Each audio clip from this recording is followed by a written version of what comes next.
Sa isang baryo sa Leyte, may lumang tulay na kahoy na tinatawag nilang tulay ng San Isidro. Sa umaga, ordinaryo lang ito. Dinadaanan ng mga bata papuntang eskwela. Dinaraanan ng mga mangingisda pauwi. Pero pagsapit ng alas 10 ng gabi, walang naglalakas loob tumawid. Dahil may nakikita raw na babae. Nakaputi. Nakatayo sa gitna ng tulay. Noong bakasyon ko sa Leyte, hindi ako naniniwala sa mga kwento nila. Multo. Sa tulay, natatawa kong sabi. Sabi ng tiyahin ko, may babaeng nalunod doon maraming taon na ang nakalipas. Tinangay ng baha. Hindi na nakita ang katawan. Pero tuwing gabi raw bumabalik. Isang gabi, galing ako sa inuman kasama ang mga pinsan ko. Ako lang ang naunang umuwi. Alas 11 na. At ang pinakamabilis na daan pa uwi ay ang tulay. Tahimik ang paligid. Rinig ko lang ang kuliglig at agos ng ilog sa ilalim. Pag-apak ko sa tulay, may naramdaman agad akong kakaiba. Parang mas malamig. Parang may nakatingin. Pagdating ko sa gitna, may nakita akong babae. Nakatayo. Nakaputi.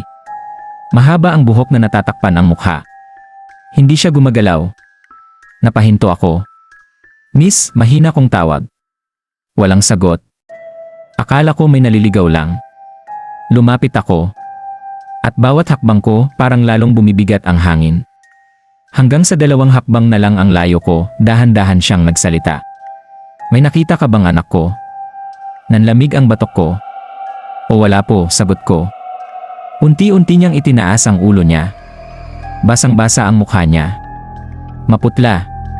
At ang mga mata niya punong-puno ng tubig. Hindi luha. Tubig ilog. Biglang may tumulong tubig mula sa bibig niya. Hinahanap ko siya. At biglang lumamig ang tulay.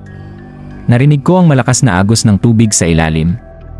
Pagtingin ko sa ibaba, may mga kamay na umaahon mula sa ilog.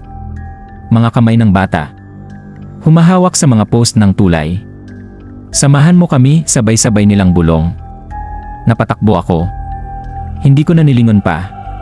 Pagdating ko sa bahay, pawis na pawis ako. Kinuwento ko ang nakita ko. Tahimik ang tiyahin ko. Pagkatapos may inilabas siyang lumang litrato. Isang babae. Nakaputi. Kasama ang batang lalaki. Silang mag-ina yan, sabi niya. Nalunod sa baha. Magkahawak ang kamay. Nanlamig ako. Pero tita, isa lang ang nakita ko. Napatingin siya sa akin. Sigurado ka? Dahan-dahan akong napalingon sa bintana. Sa labas, sa ilalim ng ilaw ng poste, may batang nakatayo. Basang-basa. At nakatitig sa akin. Tapos ngumiti. At mula sa labas ng bahay, may kumatok. Tok tok tok. Basang-basa ang sahig sa may pinto.